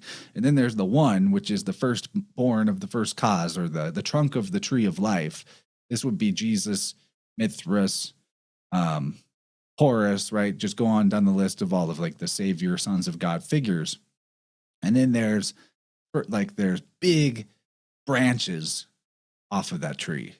The next level of division, you could consider that like the pantheon or the zodiac signs, and then continue to levels of division until you have the level of multiplicity that we have of all humanity, right? But all of these are radiating from the same center, or emanating. They call it the doctrine of emanations. And what that means is that center is your consciousness. That's still that center is the same center for everybody. We are all the center of the universe, of our universe, subjectively.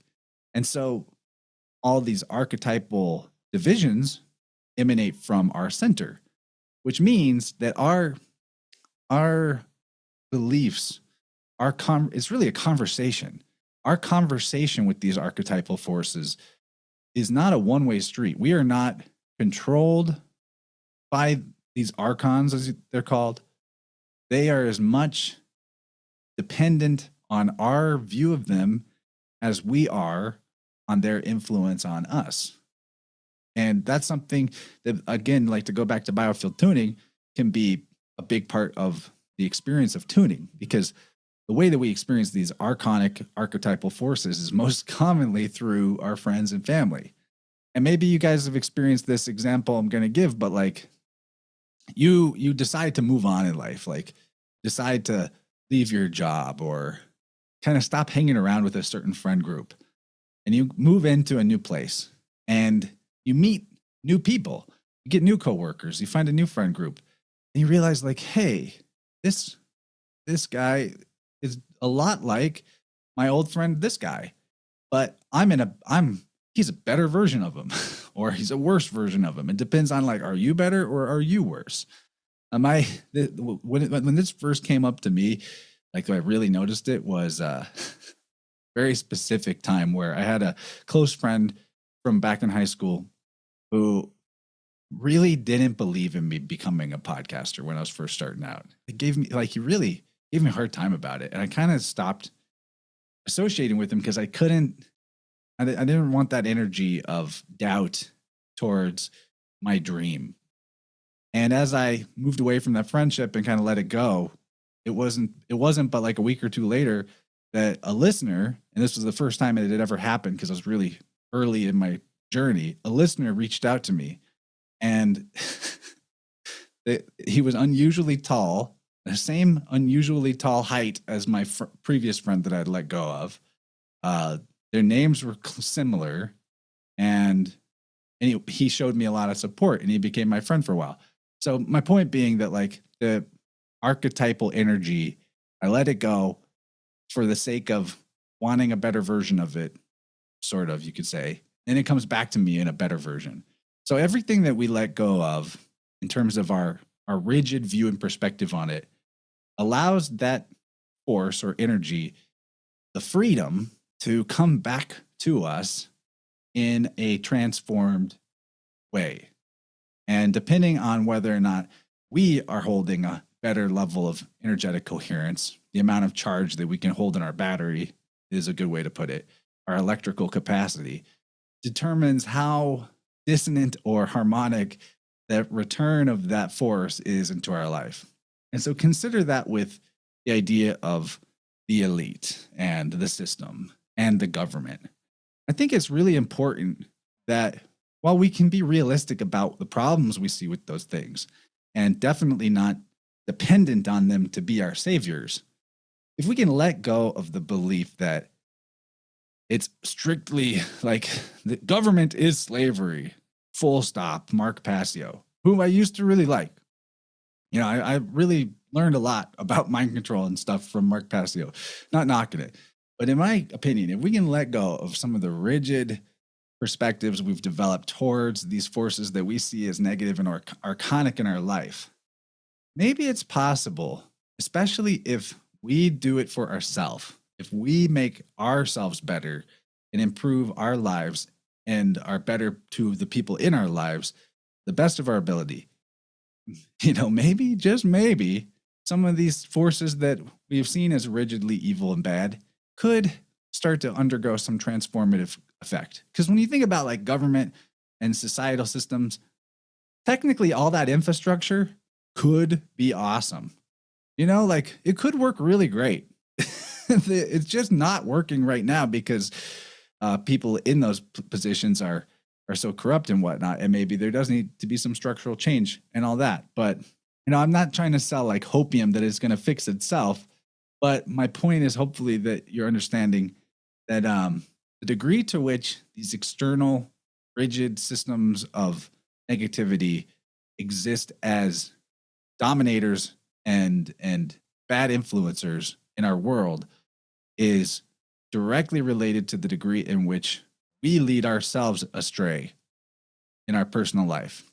And the more you can hold coherence and harmony inside your energy field and in your belief system and give yourself the potential of expansion and the potential that everything is actually awesome rather than terrible, the less that whatever is bad about those things will hit you and directly influence you.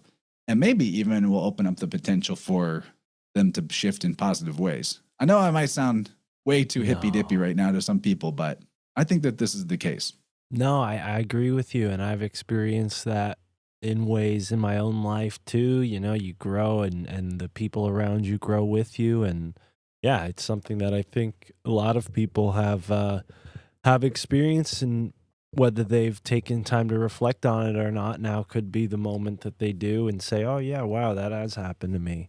But you mentioned earlier how Kronos, this figure that represents this sort of cycle, the age, the Aeon that we're um, in some ways reflects Christ. And, you know, we're heading up to only 3 days from now, Christmas, which is, you know, a big American milestone of the year, big holiday for many people, both Christians and non-Christians. It's become kind of a consumerist holiday in many ways.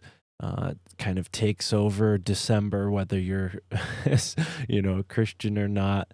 But yeah, talk to us about your view of Christmas from this philological point of view, this centrist point of view, because we hear often from the conspiracy point of view, oh, well, the tree that you put up, that's Osiris, and oh, well, this is actually, you know, based on Krampus, and Krampus is a demon, right? Like it splinters into so many weird explanations when you get into where Christmas comes from and what it's all about. So how do you view it from your point of view? All right. Well, maybe I'll just talk about Kronos a little bit and relate that to the idea of Christ, and then we'll get into Christmas itself to the best of our ability. So, first, I think it helps to do a little syncretism.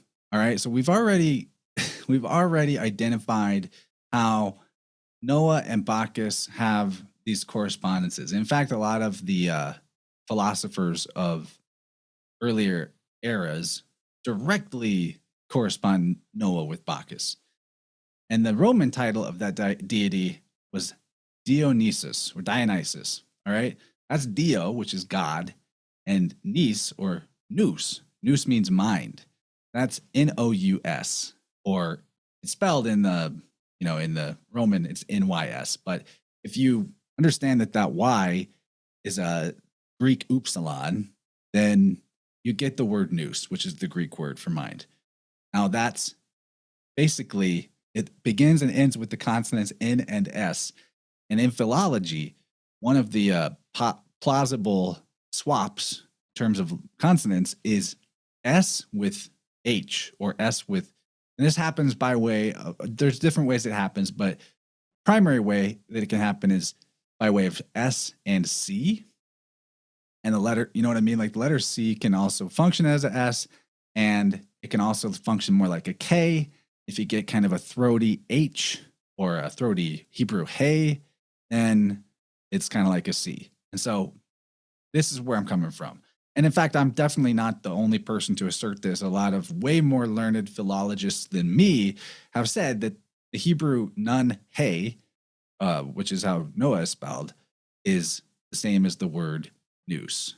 Now, interestingly, is also philologically the same as Nox, Nox, the night. And that's what these egg-born deities come out of, the night or the darkness or the chaos, Aeon, Phanes, Mithras, Brahma, etc. So if we're able to correspond Noah with mind, nous, that makes sense. He's the father of humanity. It all comes from the mind. Doesn't get much more obvious than that. Now, other than being the first planter of the vine, the patron of agriculture, Noah being renowned for a story of his drunkenness and teaching winemaking to the post-Diluvian world, Bacchus was exposed in an ark on the surface of the ocean and was thought to have died during the flood of Deucalion. Deucalion is a Greek version of Noah. He's the flood hero too. Afterwards returning to life. So death and rebirth. The Orphic hymns are one of my favorite places to go for a very ancient text that we have a decent knowledge of how old it is, in my opinion. What's the word for that? Provenance. And so in the Orphic hymns, they go through, each stanza is them talking about a different God. And you read it and you understand very quickly that, oh, it's all the same God. These are just different attributes of the same God. And we'll get there. So protagonos, the firstborn of the first cause, son of God, the first being in existence. The poet of the Orphic hymns says that he is twofold, egg-born, and wandering through the air. That's basically like the sun. So the sun is part of this correspondence system as well. Let's jump to Helios. Self-born, Lord of the seasons, with a fiery car, that Helios is the father of ages, and that he is the immortal Jove, too. And then it says of the moon, Selene, she's the mother of ages, both female and male, and that she's the all-wife, and Diana as well. Well, that's also Jove, or Jupiter, said to be eternally a man and a maid, twofold. Bacchus is said in this hymn to be twofold, just like Protagonos. He's called firstborn, but thrice begotten, born 3 times, two-horned and crowned with a laurel. So this highly important work is basically saying that Bacchus is also that from which the race of gods and mortals springs, if he's the same as the Protagonos. And then in Kronos' line, it says, he's the father of vast eternity, and that no parts peculiar can thy power enclose, diffused through all from which the world arose. Which is saying that Kronos is the world's soul, or the mind. That's the same concept. And these are just the highlights. I do recommend looking up the Orphic hymns. Not a long work. Definitely one of the most blatant ancient sources that shows that these gods are the same and that they resolve into a trinity that is really one God. If we go to Colossians in the Bible, the New Testament, it says, oh man, this is such an important part of the New Testament. Jesus is the image of the invisible God, the firstborn of every creature. For by him were all things created that are in heaven and that are in earth, visible and invisible. Whether they be thrones or dominions or principalities or powers, all things were created by him and for him. And he is before all things, and by him all things consist. And he is the head of the body, the church, who is the beginning, the firstborn from the dead, that in all things he might have the preeminence. So, according to Orpheus, Zeus was the same as Pluto or Dionysus. Macrobius, the ancient author, claimed that Dionysus was the soul of the world, or the soul of Zeus, Dio, Zeus. I've already kind of explained that. Apollophanes applies this to Kronos, or Saturn, saying that the name Saturn means the mind that created or planted all things. We go to the very beginning of Christianity, one of the most important fathers of the early church, Augustine of Hippo, in The City of God, Book 4, Chapter 11, says, the reason why Christianity is preferable than paganism is because they worship Jove alone, and they acknowledge all of his parts in his singularity. And he basically makes the case, he's like, hey, you guys know that all these other gods that you worship are just parts of the one God. You're worshiping the goddess of the hearth and the god of the fields and, et cetera, et cetera. But why risk pissing off some parts of God by forgetting them and only worshiping specific aspects? It's better to just join Christianity and worship just Jove, the all, because then you don't run the risk of missing something. And that's essentially, I think, what is lost about Christianity. That, in the words of Reverend Robert Taylor, a heretic of the early 19th century, wrote The Devil's Pulpit, one of the first people to expose astrotheology in the Bible in a comprehensive way. Excellent work. A little angry, but lots of great burns. He went to jail for his work on astrotheology, actually, but he was a card-carrying member of the church. And he says Christianity is about as different from paganism as 6 from half a dozen. Those are his exact words. And that's not to diss either one of them. It's just to understand that 2 things were going on with Christianity. First of all, it was the attempt to sort of simplify the very complex spiraling out and ballooning out of the different gods and goddesses and the different parts of the one being into just one being again, so that it's not so complicated. And so it's easier for people to maybe join up with and not be so confused by. That's one possibility. Another thing about Christianity is that they're taking things that had existed in the mystery tradition from time immemorial, and they were secret rites and secret ceremonies, and making them public, which actually pissed a lot of people off. And it's harder to find the traces of evidence for this, but they do exist, because a lot of the pre-Christian philosophers and authors specifically didn't write about certain rites and ceremonies because they were meant to be secret to the mysteries. But a good example that demonstrates it is how, and I've done a whole episode of our Inner World show about this, but the Melchizedek figure in the story of Abraham in the Genesis book, when Abraham meets King Melchizedek, king of peace, king of Salem, king of righteousness, high priest of God, Melchizedek does a sacrifice of bread and wine. This is the Eucharist that Jesus does in the Last Supper, sacrifice of bread and wine. And without being able to go further into the details, there are fingerprints that throughout history that demonstrate that this bread and wine, this feast of bread and wine, or sacrifice of bread and wine, was a ubiquitous quality of the mysteries. And it's still alive today. Like after every Masonic Lodge meeting, they have a feast. It's just part of the deal. I think it makes sense. Like you get people to come to your club by feeding them, right? Like why? Of course, that's always going to work. But the point being that it wasn't unique to Jesus to do this bread and wine ceremony. It was far, far older. And as far back as, the mythological times of Abraham, even, because this high priest of God, Melchizedek, was doing this same ceremony. It also exists in Buddhism, definitely in Buddhism, because they didn't want to do animal sacrifices. It was a way to move past the burning of burnt offerings of flesh that were seen as, a little more barbaric. But when it comes to Christmas now, like, what do I think about Christmas? Because it's a little bit of a different topic. I see it as, first of all, it's clearly back to Zeitgeist, it's clearly about the death and resurrection of the Son, right? I don't know about you, but I feel it so strongly. Like I feel the solstice right now, like in me. The flow state I could get into in this conversation was so hard to access in the last couple of weeks up to now. When we cross that point of the solstice, I literally feel recharged. Because to me, it's not so much about what point the sun is at. It's about the direction we're going, in a sense. Like we're back on the upswing.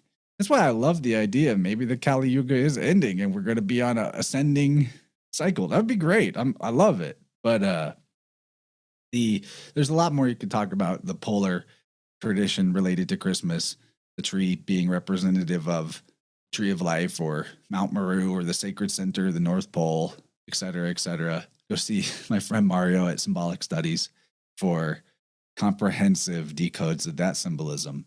But definitely Christmas is something that is beyond, this idea of the death and resurrection of the Savior corresponding to the cycle of the sun I don't think I need to go over that in depth. I think this kind of like 101 material, but there's a good reason for it. There's a good reason to celebrate it. We'll just leave it at like another fun little linguistic, philological point, and then I'll kick it to you. Is the word Yule, right? We call this Yule time. Well, Helios, it's Yule, Helios. These words they come from a same source, in my opinion.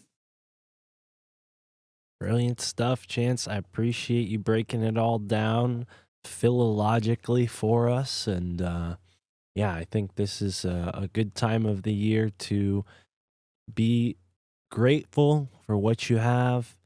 Be grateful that winter is at its midpoint, so we're almost out of it. I don't know if it's as chilly where you are as it is where I am, but I am looking forward to the relief of more sun. But yeah, as we sort of wind down 2024, it's been a crazy year, and you've talked about a lot of fantastic stuff on your show. So before we wrap this episode up, just remind the folks where they can go to continue with the Innerverse as we move into 2025. Same place it's always been. Innerversepodcast.com is kind of the hub. I do video versions of all my content. So if you're into that kind of thing and some of the material, it really helps to have a video, then my YouTube or Rockfin or Odyssey or not BitChute.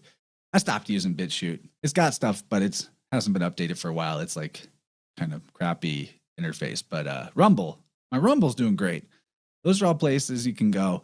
I've also got a Patreon, so you can get the extended content or the full versions of these Inner World shows, which are like, the work that me and Dylan have been doing this year on that bonus show is basically a better than a college level course in comparative mythology, linguistic philology, and symbolic literacy.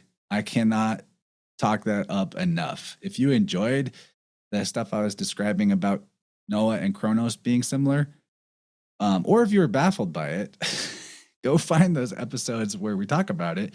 And I start at the beginning with Inner World, and it will make sense. We go through it much more slowly and methodically. It's really good. And you can see me on Wednesdays live, usually with our mutual friend Slick Dissident. He typically co-hosts with me on my Vibrant show, and Innerverse comes out. It's not as regular of a schedule since I had a baby, but I'm thinking in 2025, I'll get a little more regular again. But there's a solid 45 or so episodes from the year, everything from holistic healing to, talking about the Jewish question with my friend Dr. Moshe, a card-carrying Jew. So it was allowed just 3 weeks ago. And, conspiracy content in a healthy consciousness perspective, the questions of life, the universe, and everything, the afterlife, spiritual metaphysics. We get into everything. It's awesome. And beyond that, I always like to bring the lens of my work in biofield tuning to how I see everything else in the world. They say learn one thing and you can learn anything. And the further I've gone with that client work, the more I can see how the mechanics of the human energy field and the anatomy of it are so applicable to all the other dynamics of how energy works on Earth.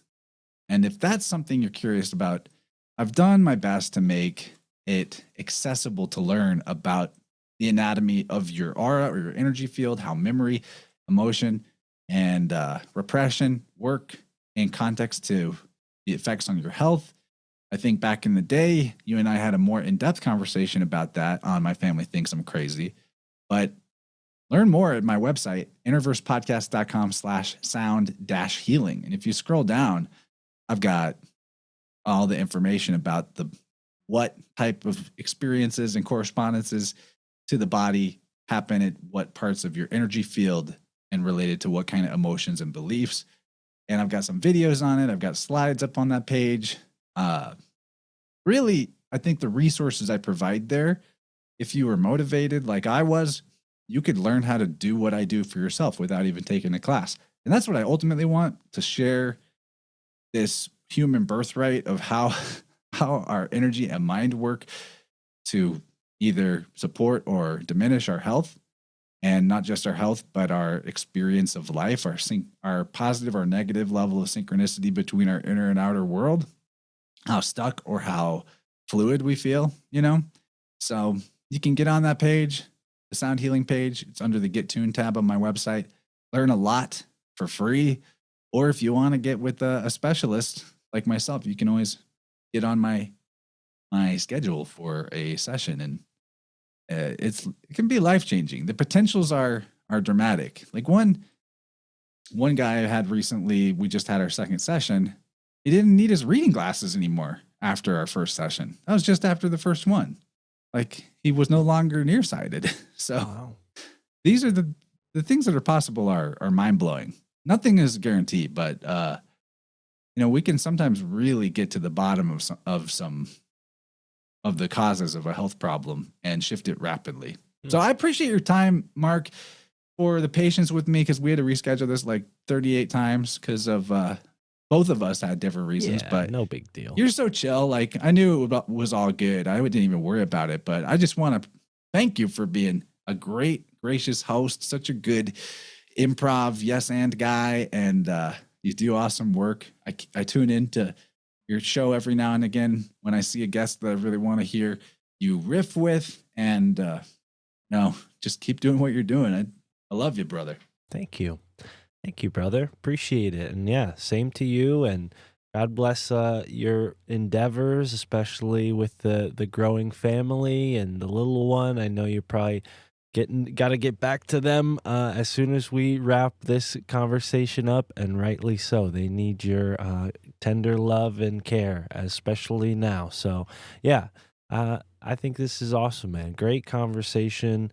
We got into some topics that I think are at the very least a good introduction for everything that you have going on with Inner World, and of course Innerverse is the main flagship show, and everything you're doing with the biofeedback tuning. I'm very curious about. I haven't had the time personally to really invest in that, but I should.